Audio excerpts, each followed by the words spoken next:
Ich bin ein Berliner. I have a dream.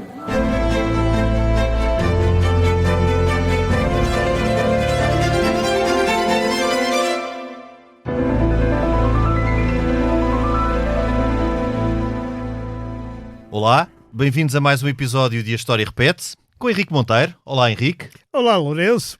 E comigo, Lourenço Pereira Coutinho. Começo por relembrar que o livro baseado neste podcast, A História Repete-se, pode ser encontrado à venda nas principais livrarias e sites livreiros nacionais. Hoje vamos ter um episódio diferente e especial. Não só por ser o último de 2025, mas, sobretudo, por marcar uma mudança de capítulo. É que depois de 3 anos e mais de 150 episódios, este é o último episódio que conta com a coautoria de Henrique Monteiro.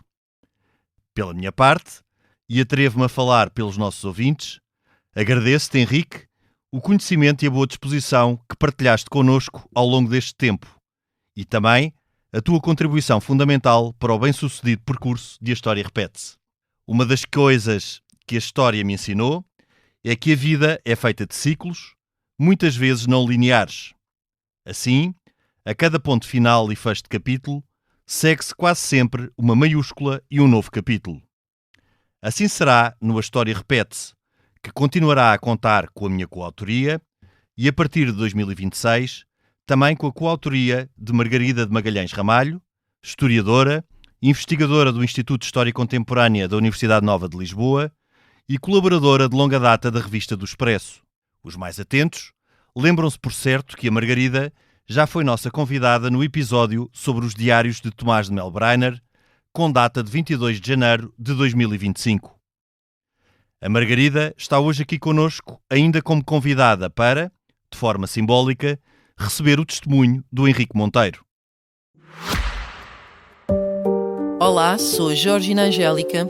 Eu sou a Paula Cardoso. Juntas criámos o Tal Podcast, um espaço de conversas reais, profundas e sem filtros. Todas as quintas-feiras damos a conhecer novas pessoas com ideias e trajetórias que inspiram mudança. Podem ouvir-nos em todas as plataformas de podcast e nos sites do Expresso e SIC Notícias. Margarida, bem-vinda a este programa que também já é teu.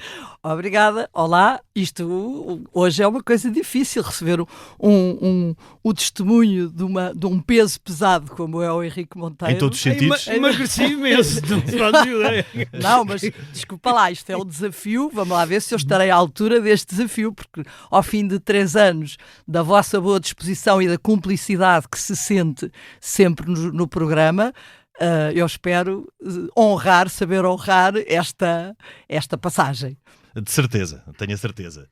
Passemos então à conversa e passa a palavra ao Henrique, o microfone é teu. Obrigado, eu queria só dizer uma coisa, a gente tem muita cumplicidade, mas aquele assalto foi ele sozinho, eu não participei, não fui cúmplice, nem sequer fiquei à porta. É toda a minha autoria. Assaltos à historicidade. Agora, eu fico muito contente pela Margarida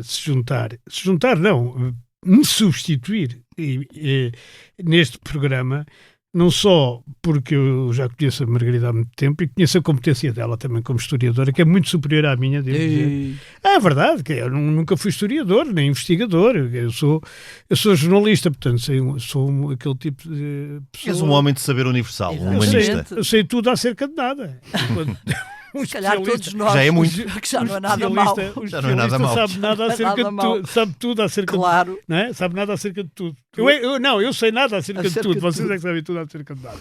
Portanto, eu fico contente, em primeiro lugar, por ser a Margarida. Devo explicar que abandono miseravelmente este podcast, não por estar zangado com o Lourenço, embora pudesse estar, mas não estou. Exato, pelo meu mau feitio. Pelo mau feitio dele. Ele não tem mau feitio. Aproveito para dizer que este podcast deve essencialmente, praticamente tudo ao Lourenço. Não, é verdade. O Lourenço, no geral, é que escolhe os temas, o Lourenço faz as introduções, o Lourenço, eu depois esqueço-me já do que é que a gente vai tratar e telefono ao Lourenço. Lourenço, o próximo o podcast é sobre quê? E ele diz, é sobre a plantação de girassóis em terrenos úmidos. Diz, está bem. E eu, então... Que é um tema histórico, não é? Que todos um tema histórico. Está na atualidade. E eu vou estudar essa parte e faço o melhor possível. Tenho muitos livros em casa, que é o que me salva. Conheço muitos professores de História e até a CC de História e li já muita coisa. Mas, enfim, não sou um historiador, nunca tentei dizer que era historiador. Aliás, a única pessoa que tentou dizer uma coisa que não era, acho que foi o Sócrates, que tentou dizer que era engenheiro. Não foi o único. Não terá sido o único. Não terá sido o único. Mas enfim, assim que eu conheço, que eu me lembro, assim, exatamente. Eu acho que não... Mas a ideia aqui também é de divulgarmos a história. Claro, isto não é uma aula, nem é um registro académico. Isso era para onde eu ia, estás a ver? Já me estás a roubar outra Já vez. te estou a roubar as palavras. Como se vê. Mas isto, justamente, era isso que eu ia dizer. Quer dizer, não basta uma pessoa ser licenciada em História, ainda por cima naqueles anos conturbados em que ocorreu a minha licenciatura, que foi por alturas de 25 de Abril e que a gente tinha muitas passagens administrativas, muito estudo, muita reflexão. A gente pensava muito sobre qual era o inimigo principal e o inimigo mais perigoso, o imperialismo e o social. Mas era uma época muito gira. A época foi giríssima, não aprendemos foi nada. Bom, mas dá para escrever memórias, dá para ter memórias e dá para escrever. Dá para ter memórias e dá sobretudo, eu quase tudo o que sei de História devo dizer, quase tudo não, porque de qualquer forma a epistemologia, a metodologia, isso faz sentido. Quer dizer, isso aí aprendi e confesso que a faculdade já foi importante. Mas imensos factos, 90% dos factos, ou mais de 90% dos factos que eu conheço da História, e também não estou aqui armado e muito humilde a dizer, não conheço nada, não, eu conheço bastante. Agora, já foi depois do curso feito. Mas a história, eu acho que toda a gente é assim. A história consolida-se o conhecimento histórico, não é numa licenciatura. E, portanto, como eu ia dizendo, acho que isto vai beneficiar.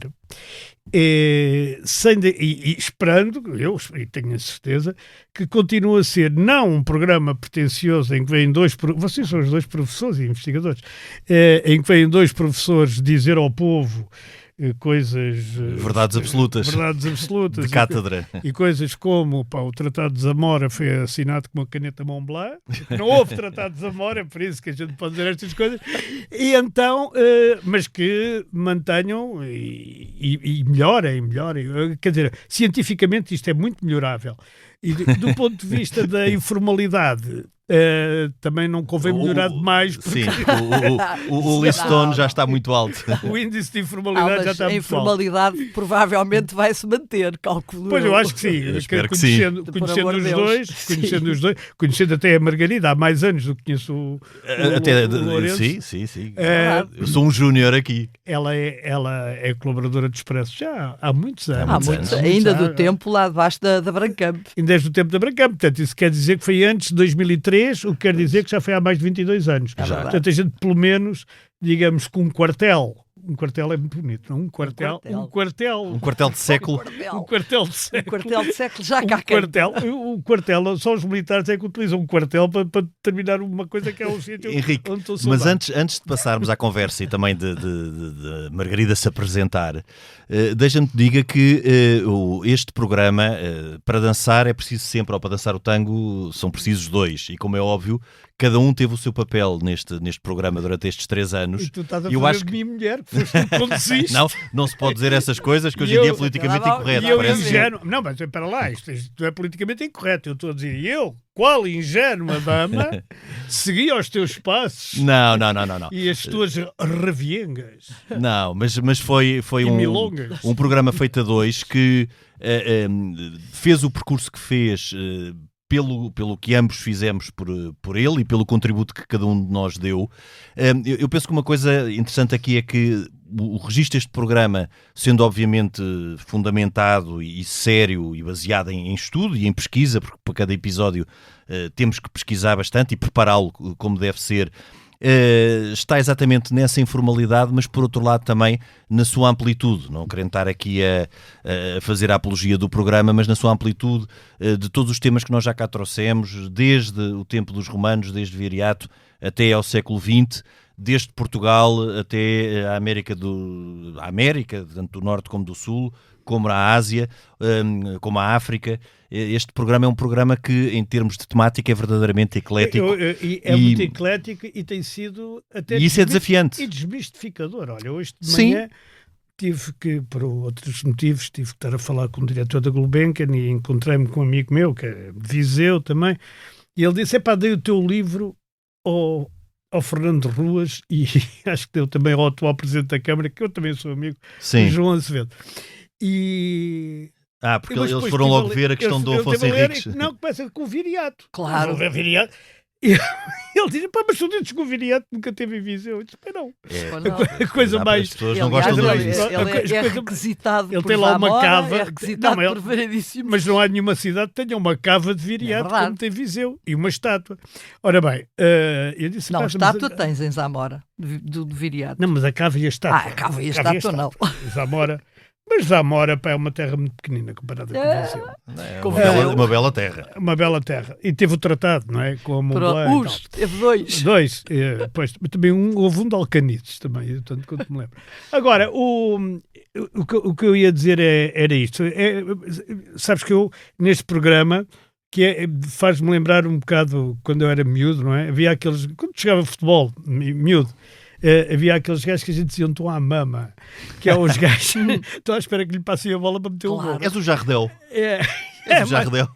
Era mais ou menos isto que eu fazia neste programa, quer dizer, ele preparava e tal, dizia sobre isto, eu depois de facto tinha trabalho, aliás, se eu não tivesse trabalho tinha continuado, porque o meu objetivo é trabalhar menos, e sempre foi durante a vida toda, só que...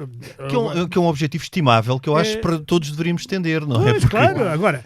Eu tenho uma determinada idade, que não vou aqui revelar, nem que me enforquem, digo que vou fazer 70 anos, e portanto eu comecei, seguindo as instruções de um professor que tive justamente nos Estados Unidos, que era o Roger Wilkins, e ele dizia, a gente até aí aos 55, mais ou menos, deve curricular.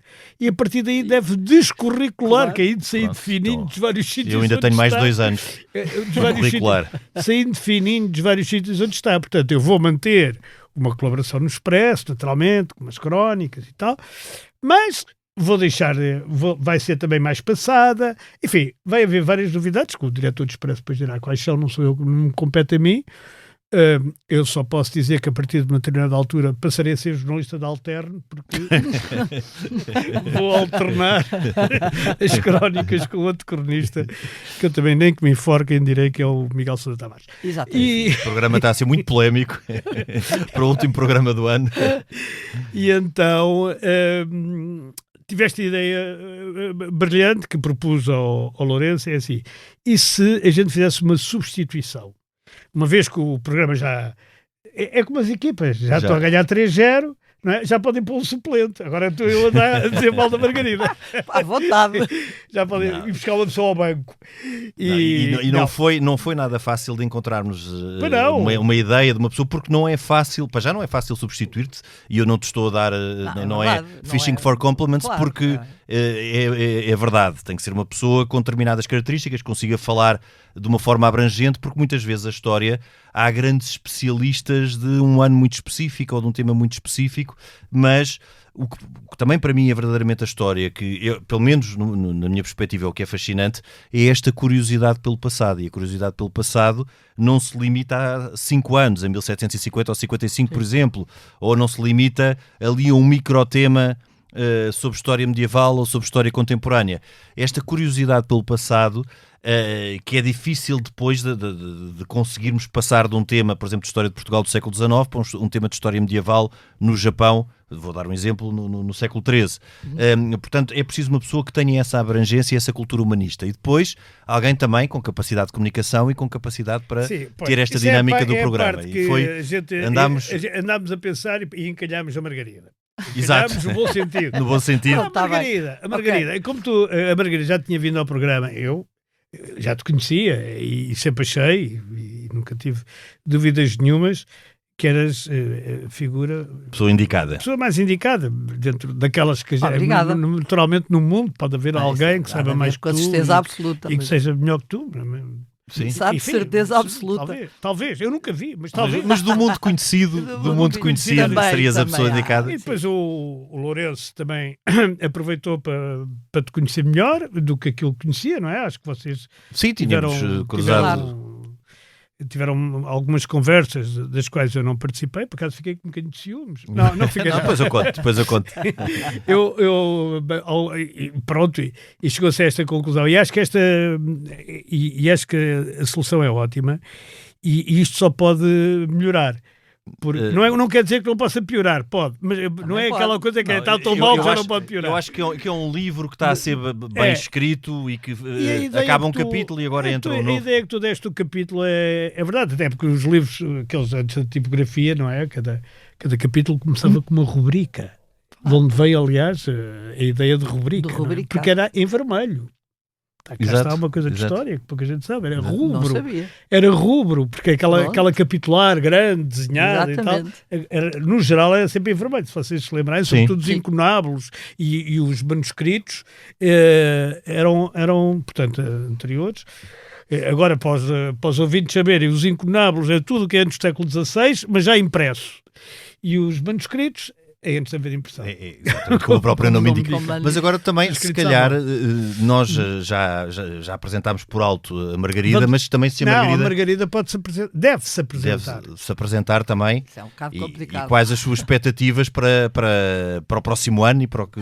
Depois eu também tenho uma outra pergunta para ti, Henrique, mas vamos deixar para mais à frente. Verdade, as expectativas, não faço toda ideia. Eu acho isto foi um desafio muito engraçado. E eu gosto de desafios e uma das coisas que me tem seduzido ao longo do tempo, e aí vou de encontro àquilo que estavas a dizer há bocado, o meu grande drama foi nunca querer ficar-me só por uma determinada época da história, porque há sempre coisas muito interessantes para aprender e há sempre muitas coisas que me despertam a atenção e a curiosidade. E de facto, ao longo da minha vida profissional, também é verdade que isso depois tem uma outra componente. Eu começo basicamente, aliás, para dizer a verdade, ainda enquanto estudante, fiz parte dos grupos da arqueologia com o Cláudio Torres, estive em Barrancos pelo menos um ano em 2, 3 escavações e depois em Mértola também, portanto apanho umas referências e toda uma formação muito interessante em história medieval e até anterior. Mas depois, quando praticamente neste rescaldo, eu vou desencantar a fortaleza de Nossa Senhora da Luz em Cascais, com partes que estavam desconhecidas, e vou entrar dentro da fortificação marítima, levando a parte da arqueologia, que vou encabeçar durante uns anos, mas venho para o século XVI. E durante algum tempo será, de facto, o século XVI que me vai seduzir, até que por variedíssimos quiproquós da vida vou parar à Expo 98 e aí sou catapultada para o século XIX. E depois tenho vindo a andar cada vez mais para a frente e agora, desde há 20 e poucos anos, estou muito fincada na parte da Segunda Guerra Mundial e, no fundo, na primeira metade, se quiseres, do século XX. Isto fez também algumas opções na minha vida, porque a par de 2 colegas meus de faculdade, eu acho que somos quase os únicos historiadores ou investigadores de história que continuam freelancers, só freelancers, que não é muito fácil. É um andar sempre uma espécie no trapézio, mas não trocava isso por nada. Claro. Se calhar não tenho o tal carro elétrico que ele falava há bocado, ou outra coisa qualquer. É para paciência, mas tens a tua liberdade e a tua independência. Eu percebeste mal, eu tenho o carro elétrico, apanho o elétrico. Exatamente, eu também parecia. És como o Teófilo Braga, é de carro elétrico para o Palácio de Belém. Mas isso eu acho que é interessante, para já, porque eu também me revejo muito nessa parte da nossa liberdade e da nossa independência, também para o que eu tendo. E acho que, sobretudo, como as coisas estão no atual enquadramento, é a situação ideal.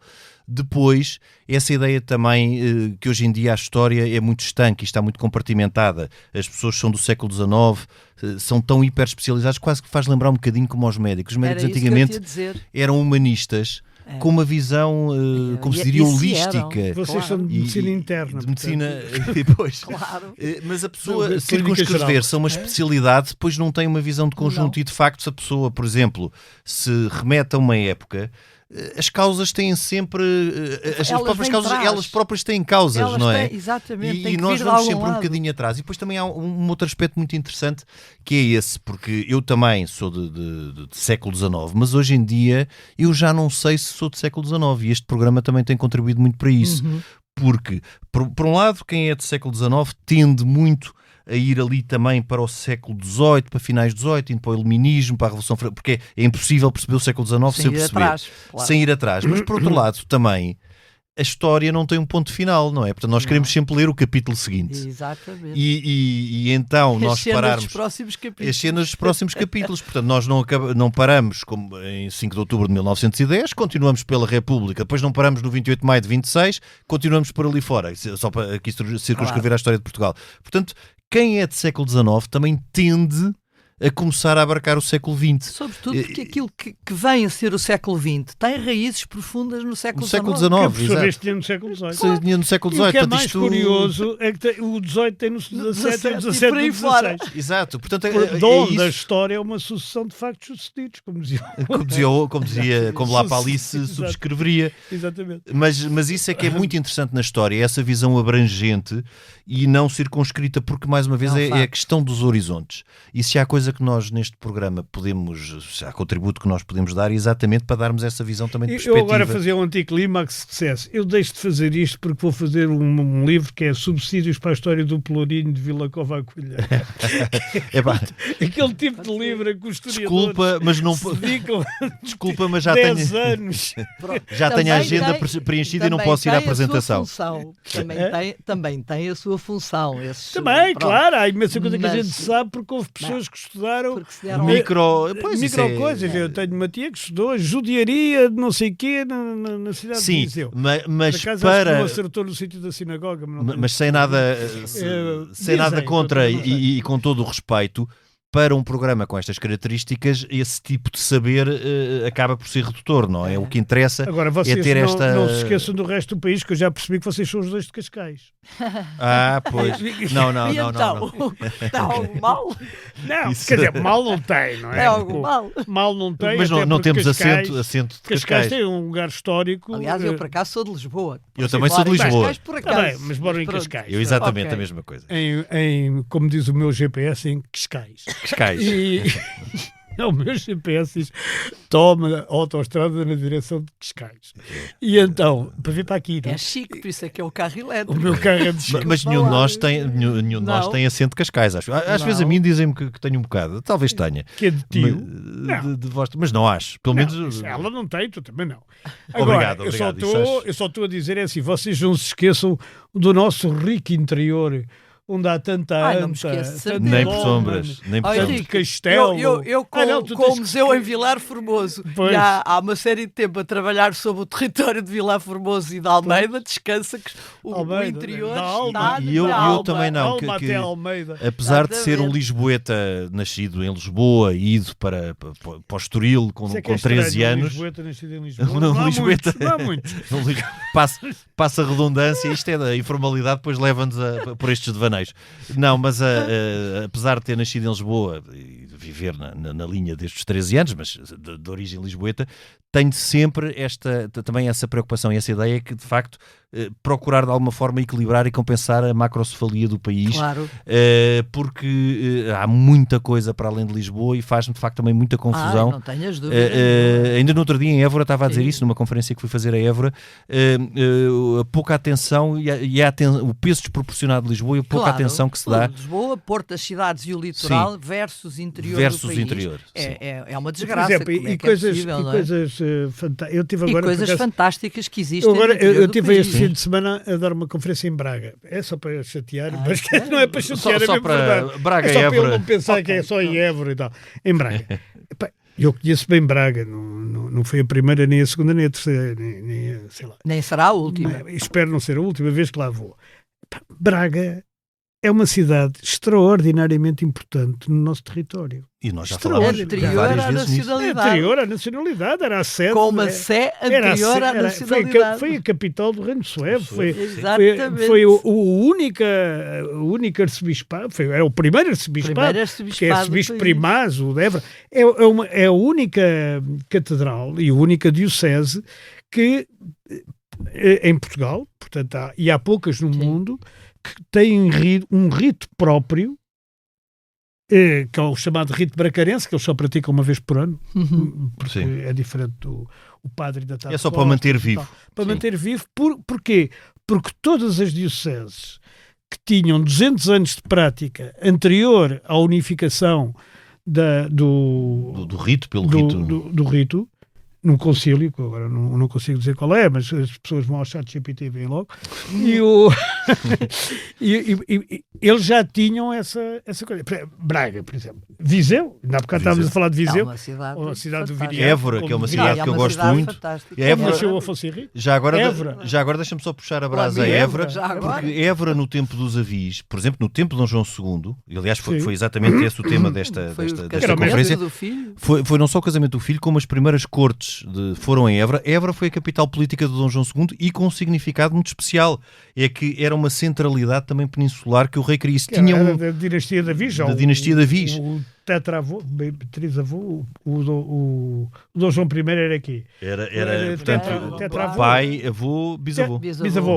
O bisavô era o mestre de Avis, não é? Exato. Portanto, e que é ali também, essa parte toda, quer dizer, portanto, Portugal, a gente olha sempre para Portugal como uma unidade, como a gente tem as mesmas fronteiras, basicamente. Sim, desde 1297. Descontando a Olivença. Temos as mesmas fronteiras há muitos anos, não é? Somos um país com as fronteiras estáveis, provavelmente mais antigo na Europa. Enfim, há países mais antigos como a Suíça e a Inglaterra, mas quer dizer, com fronteiras estáveis não. Acho que não. Nós achamos que a unidade é muito grande, mas na verdade não é, porque o Algarve tem uma unidade política e administrativa própria durante anos. O Alentejo é muito diferente do Minho. O Minho é muito parecido com a Galiza. Quer dizer, e eu costumo dizer que a capital do Alentejo é Sevilha, os alentejanos ficam furiosos. Também acho, desculpa lá. Também acho, então. Mas é verdade, quer dizer... Fazia parte da Baética, sim. A vida daquela parte da Andaluzia, porque a Andaluzia também é diferente, mas daquela parte da Andaluzia é maior que Portugal, praticamente, ou é do mesmo tamanho que Portugal. Sim, tem uma população quase do tamanho de Portugal. E eu estou a dizer em área. Em área é capaz de ser... É quase o tamanho de Portugal. Ela por ela. É ela por ela, e Castilha-León também. É capaz de ser maior até.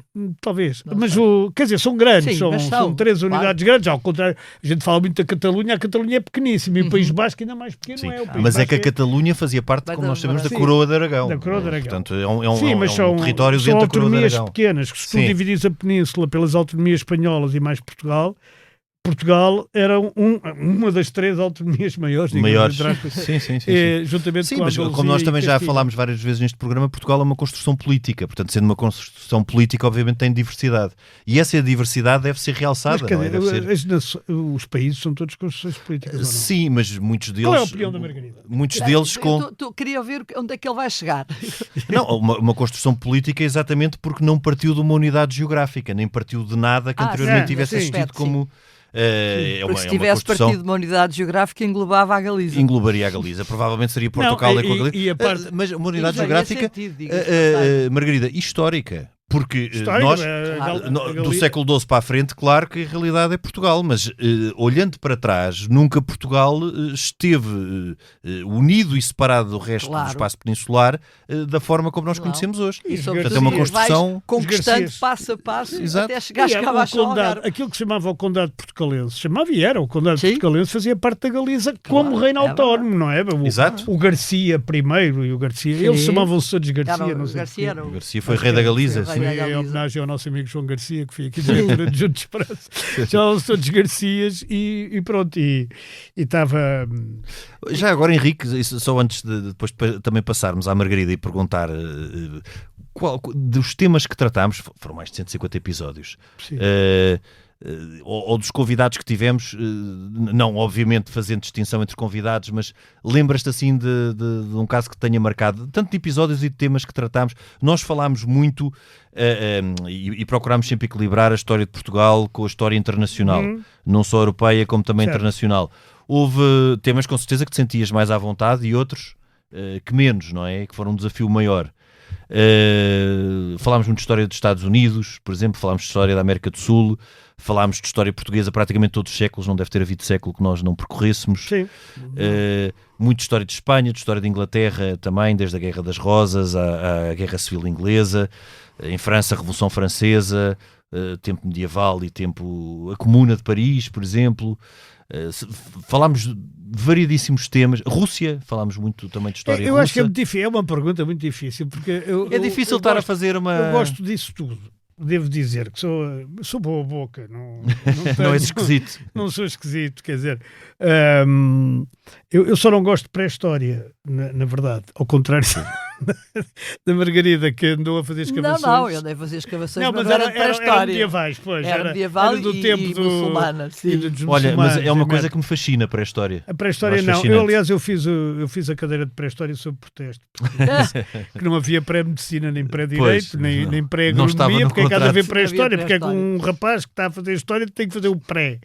Pré quê? Pré-primária? Nada, depois aquilo era o Enozoico, o Mesozoico, o Neozoico, e depois tinha que se falar o Paleolítico, o Neolítico, o Mesolítico. A idade do bronze, a idade do ferro e por aí fora. E aí fora, sim, exatamente. E depois tínhamos que estudar geologia também, porque as camadas, Rousseau, eu não sei. Isso é engraçado, estudar geologia. Achas tu? Eu, sinceramente, eu gosto da história da evolução humana. De quando o ser humano começou a tomar consciência, de quando começou a construir utensílios. Eu acho isso muito interessante. Das migrações, de quando saiu da África e como veio para... E sobretudo a ideia da invenção. Que raios passou pela cabeça de repente. Eu sei, quer dizer, isso não é bem a pré-história, isso é a história de ideias. Eu gosto imenso de história das ideias. Quando tu pegas uma pedra para fazer qualquer coisa, ou um osso para fazeres uma agulha para cozer, há qualquer coisa que se está a mudar dentro. E nós hoje em dia até sabemos que em África, se calhar, há estudos que dizem que alguns dos primatas também tem esse tipo de... E tem para tirar formigas de formigueiros, por exemplo, utilizam utensílios. Isso é fascinante. É pensar quando as pessoas começam a... Há um momento em que há aqueles seres, que naquela altura éramos nós que saltámos das árvores cá para baixo e que passámos a ter um polegar oponente, que foi uma coisa que serviu... Que deu muito jeito. Que deu imenso jeito. Porque enquanto ele não era oponente, não éramos capazes, se calhar, de pegar numa pedra e fazer o que quer que seja. Mas isso é fascinante. Mas há vários e há outra coisa... Com polegar oponente. Há muitos símios com polegar oponente também. Agora, já começas a dar por isso. Porque até há pouco tempo não havia... Pouco tempo, a gente tem história, pouco tempo são 30 mil anos. Pronto. Sim, aliás, a parte desde que há humanidade até agora é minúscula comparativamente com a evolução humana. Mas é essa parte que eu acho fascinante da evolução humana, mais até do que quem inventou, é os primeiros hominídeos que enterraram mortos e que produziram arte nas grutas. Eu acho isso fascinante. É fascinante. Os primeiros que comunicaram, que começaram a desenvolver... Das gravuras de Foscoa, por exemplo. Poderia ser só... Claro, podem ser inventários, por exemplo. Exato. Mas a ideia não as representações conceptuais. Quantos araucos tens? E o gajo dizia na parede 4. Exato. Olha, tenho a mão suja de tinta, deixa-me limpar na parede. Tenho 4, que eu sou um búfalo. Este búfalo é meu. Mas aquele que pela primeira vez... Não havia búfalos, era mamutos. Henrique, aquele que pela primeira vez, sem ser por uma questão prática, olhou para uma parede e com um utensílio pensou, eu vou representar uma caçada, ou seja, usar a imaginação e reproduzir o que tinha Provavelmente alguém que estava a pastorear qualquer coisa que não tem nada a fazer e começa a desenhar. Há outra coisa extraordinário. Mas há uma coisa extraordinária que é a espiritualidade. Também. Não é? Isso vem com o enterrar dos mortos também. Não, vem com tudo. Quer dizer, se calhar as gravuras, as pinturas, o Lascaux ou aquela Altamira e mais não sei o quê. Eu acho que... Aquilo se calhar tem a ver com a espiritualidade. Ou não sei. Eu não sou especialista nessa área. Eu não sou especialista em área nenhuma. Portanto, também era isso que eu ia dizer. Também não sou especialista. Eu acho que gosto de muitas coisas. Especialista, enfim. Acho que nunca se é especialista de em coisas Cascais, em Cascais. Agora, essa ideia é muito curiosa, porque eu acho que de alguma forma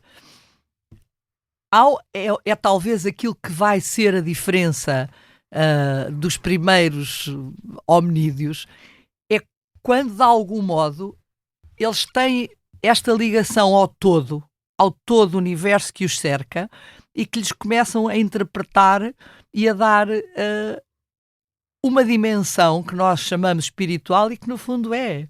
Sim. Porque eles fazem parte, eles têm a consciência, coisa que nós infelizmente temos perdido bastante, de que fazem parte de um todo. E um todo que funciona em simultâneo.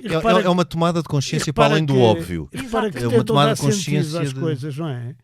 Tentam dar sentido. E depois há mitos, ou coisas que a gente acha que são mitos. Por exemplo, o dilúvio. Vem na Bíblia, choveu 40 dias, 40 noites, o Noé faz uma arca, vai ele, vai a família, vão os animaizinhos todos emparelhados. E a gente diz, isto é uma coisa de malucos, e o mundo inundou todo e tal. E depois a gente vai começar a ver as sagas de Gilgamesh e coisas dos maias e dos incas, e também houve um dilúvio. Portanto, das duas ou houve mesmo um dilúvio. E houve, porque do ponto de vista arqueológico, já se constatou que há existências, uma alta camada de lama que demonstra ou que indicia com fortes ter probabilidades existido chamemos-lhe um dilúvio, uma grande cheia que terá provocado já estou uma a aprender camada com a de lama. Margarida. O que eu acho fascinante também na arqueologia é porque a arqueologia, um historiador acaba por ser sempre um bocadinho um detetive, não é? Sobretudo quando o problema para o século XIX e para o século XX, então historiadores que venham fazer sobre o século XXI vão ter grandes problemas, é o excesso de fontes, não é? E nós conseguirmos sintetizar e apanhar o essencial.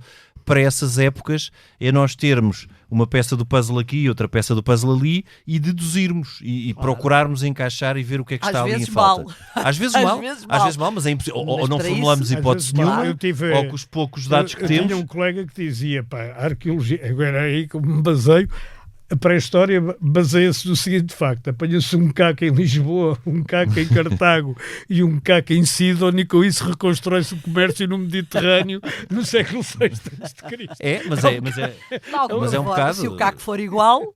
É um bocado, mas com a informação que temos tem que ser como um detetive, não é? Vai tendo poucas informações e vai ter que fazer deduções. Vais construindo, vais começando a criar o puzzle e depois daquelas lacunas que lá ficam, tentas Formulam-se hipóteses. Pronto, formulas hipóteses, tentas dar ideias. Muitas vezes, mais tarde, alguma coisa vai confirmar a hipótese ou dizer, não, afinal está enganado. Portanto, está sempre numa constante procura, que é o que também é fascinante na arqueologia. Eu acho que isso também chega ao século XX. Já me aconteceu perante coisas que oficialmente a documentação, porque normalmente a documentação oficial, para já parte do princípio que quem vai receber sabe do que é que estás a falar. Certo. E portanto nem sequer escreve tudo porque o outro que vai receber já sabe. Sim, está dentro do assunto. E há uma documentação que muitas vezes nós tomamos só como verdadeira e de repente há um diário, há uma carta que diz uma coisa um bocado diferente. Então espera aí, mas isto não foi exatamente assim.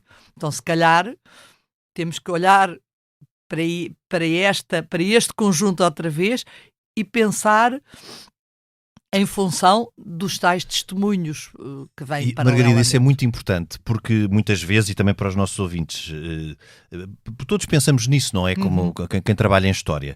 Uma fonte pode ser, obviamente, de época, portanto é uma fonte histórica legítima e de época, não foi forjada, mas ser uma fonte que enviesa aquilo que foi a realidade da época. Basta Lopes. Exato, basta. Uma coisa pode ter sido escrita no século XVII, mas ser mentira. Ou seja, alguém no limite pode estar a relatar e inventar uma situação. Pode estar a relatar e inventar, ou estar a repetir alguma coisa que já ouviu, ou estar a enviesar a favor de quem lhe paga. A favor de quem lhe paga, é como, Henrique, ou então... é escrita pelos vencedores. A história é escrita pelos vencedores, exatamente. Por acaso, por isso é que nós temos a obrigação de voltarmos à época. É uma frase muito dita, mas eu às vezes tenho factos que contrariam essa tese. Por exemplo, nas ideias, tu vês a Guerra do Peloponeso, sim. Não é? O que fica é a ideia dos perdedores, que é Atenas, a democracia. Ou seja, o sistema político, o sistema organizativo de Esparta, hoje ninguém sabe qual exatamente. Quer dizer, sim, há muita gente que sabe qual era, mas então, não fica. Então o que nós podemos dizer é que a história é fixada, isto é lá para Alice não diria melhor, por quem a escreve. Exato. Não é? E portanto, e nós temos sempre a possibilidade de uma reinterpretação dessa história. E devemos fazê-lo, não é? Senão, em função, sobretudo, mas aí lá está, aí tem a ver com a ideia, tem a ver que os espartanos eram os brutos, sabiam guerrear à brava, mas quem tinha gajos que sabiam escrever bem eram os atenienses. Eu tenho sempre. A gente fica com a filosofia do Platão e do Aristóteles, que obviamente eram atenienses, não é? Quer dizer, por acaso o Aristóteles parece-me que não era. Mas Sócrates. Não o primeiro-ministro, mas o verdadeiro. O Sócrates verdadeiro não escreveu nada, quer dizer, mandou escrever. Mas depois vai ser reproduzido pelo próprio será Platão, que ele existiu? Portanto... Isso é uma coisa interessante. Será que também o Sócrates existiu? Pois, isso é um tema interessante. É um tema interessante, mas é um bocado... Mas não interessa. De qualquer forma existiu quem teve aquelas ideias. Claro. É como a questão de Jesus. Jesus é uma figura histórica ou não? Interessa pouco. Alguém disse aquilo que é atribuído a Jesus. Claro. Se nunca ninguém tivesse dito, não estava escrito em lado nenhum. Claro. E, portanto, mas em relação temos que ser um bocado humildes nessa matéria. E em relação à história, eu acho que eu repito sempre isto. Quem olha para a história tem que fazer um exercício aparentemente contraditório, mas que não é contraditório, é complementar. Por um lado, ter a capacidade de ter empatia pela época. Sim. Essa empatia pela época não quer dizer que nós aplaudamos de alguma forma, porque isso é anacronismo também. A empatia pela época é exatamente percebermos a época e mergulharmos na época e pensarmos como se pensava na época, exatamente para não fazermos interpretações anacrónicas. Há muita coisa outra que é difícil de pensar. Mas é um exercício importante, até é uma tentativa importante, muito importante, que eu acho que um historiador deve fazer, até procurar esquecer quais foram as consequências daqueles atos, porque tu, no presente, ou seja, raciocinando no presente, tu não sabes o que é que se irá passar daí a um ano. Portanto, e esse raciocínio também vai enviesar às vezes a forma como interpretamos o que se passou no momento. E por outro, fazer o exercício exatamente contrário. Aparentemente contraditório. Por um lado, um exercício de aproximação e empatia. Por outro, de empatia com a época, não é? Claro. Não é com os personagens, nem não é uma questão de validar ou não a sua ação, mas de perceber a época e de pensar como eles. Por outro, é exatamente o contrário. É um exercício de distanciamento para haver objetividade e uma visão de perspectiva. E não fazendo esse duplo exercício é muito difícil conseguir interpretar de uma forma mais aproximada possível as épocas que estamos a estudar. É fantástico como à medida que o tempo passa. Por exemplo, eu hoje estive a ler uma coisa em grego. Quer dizer, não era bem. Também lês grego? Grego antigo? Leio pouco. Aprendi e leio pouco. Latino leio melhor. Leio melhor, mas também leio pouco, não é? E mesmo, o que leio melhor mesmo é português, curiosamente. Que é uma língua que é também eu, falada, também eu. Não é assim, não é a língua mais falada. E estava a ver, era a tradução do Frederico Lourenço, por acaso, dos Evangelhos. Eu estava a ler justamente as notas e é fascinante como as novas investigações, e até pessoas altamente, quer dizer, o professor Frederico Lourenço é uma sumidade mundial, não é? Não é uma coisa, no grego, na tradução do grego, não é? Não só traduziu a Bíblia toda, como traduziu Homero, traduziu, enfim, é extraordinário. E, por exemplo, aprendi hoje mesmo, não é, com o São João, o Evangelho de São João, em que o João diz que ele próprio assistiu àquilo. Hoje em dia põe-se muito em causa se aquilo não é tudo mentira e que ele nunca assistiu. Inclusivamente por coisas como esta. Ele passa a vida a dizer que horas eram.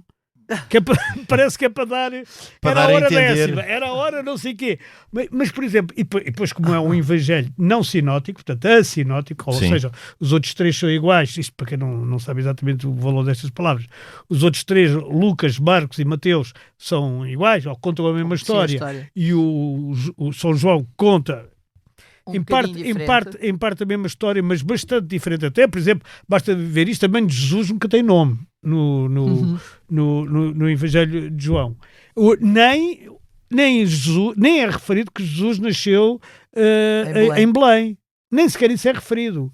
É sempre referido como Nazareno e como e coisas assim. Portanto, por exemplo, tem muitas coisas destas. Mas hoje em dia, ao contrário do que se pensou durante anos, que era também o autor do Apocalipse, hoje em dia acha-se que o autor do Apocalipse, pela forma como escrevia grego, é diferente do Evangelho e que nenhum deles foi um apóstolo chamado João, que também terá havido. Henrique, nesta questão dos evangelhos, há também aquele que falas sempre muito da questão do paradoxo ou do síndrome de Cleópatra, não é? É que quando os evangelhos são fixados depois, até século II, século III, século IV, já se passou muito tempo dos acontecimentos. Passou-se 400 anos. A gente não faz a menor ideia. Não faz ideia. Porque, obviamente, que o século IV é os primórdios, mas são os primórdios já como... Mas é uma coisa escrita já a posteriori. Todos os evangelhos são escritos muito depois de Cristo ter morrido, não é? Isso aí sabe-se. Mas, quer dizer, poderia haver um apóstolo muito novo que com 70 anos ou 80 tivesse escrito aquilo. Porque eles são escritos relativamente... Por exemplo, o Marcos... Sabe-se quem era. O Marcos era uma espécie de secretário de São Pedro. Isso aí é mais ou menos documentado, sabe? Quem é? E os outros também se sabe mais ou menos quem eram. O São João é o único... Quer dizer, ele diz que é uma pessoa, mas a gente tem que acreditar nele para saber quem é ele, porque, quer dizer, é muito pouco provável que seja aquele mesmo que diz mulher, eis o teu filho. Quer dizer, o apóstolo querido, como ele próprio diz que é ele. Quer dizer, que é uma coisa que é extraordinária.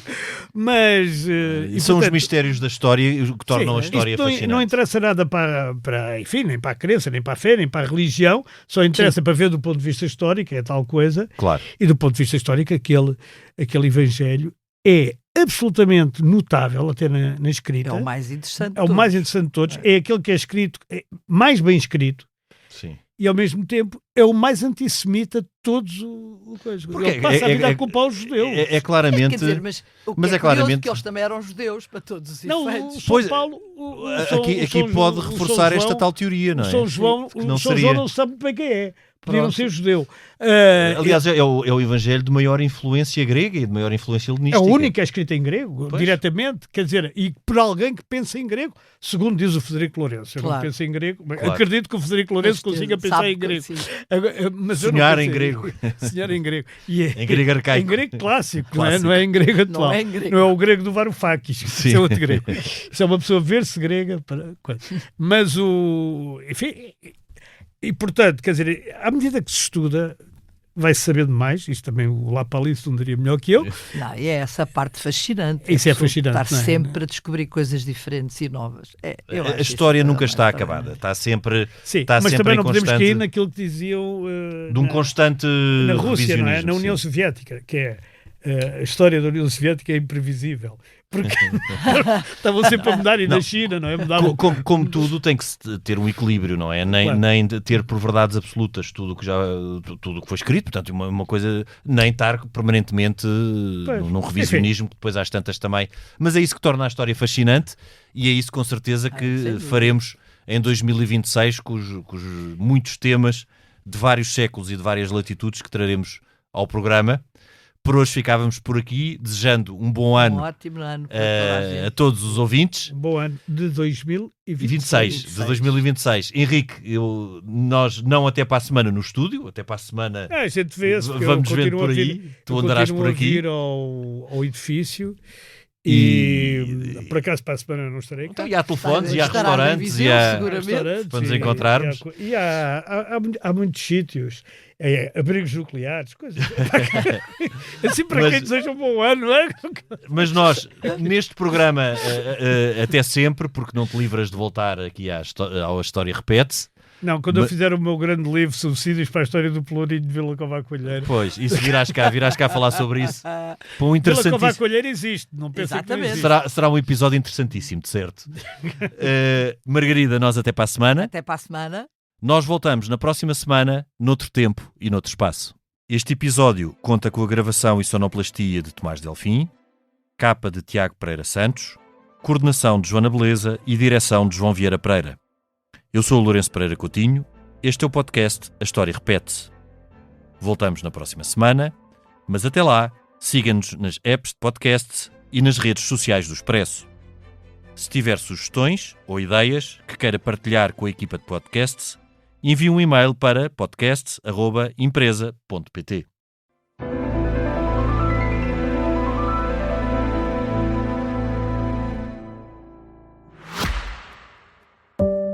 Olá, sou a Georgina Angélica. Eu sou a Paula Cardoso. Juntas criámos o Tal Podcast, um espaço de conversas reais, profundas e sem filtros. Todas as quintas-feiras damos a conhecer novas pessoas com ideias e trajetórias que inspiram mudança. Podem ouvir-nos em todas as plataformas de podcast e nos sites do Expresso e SIC Notícias.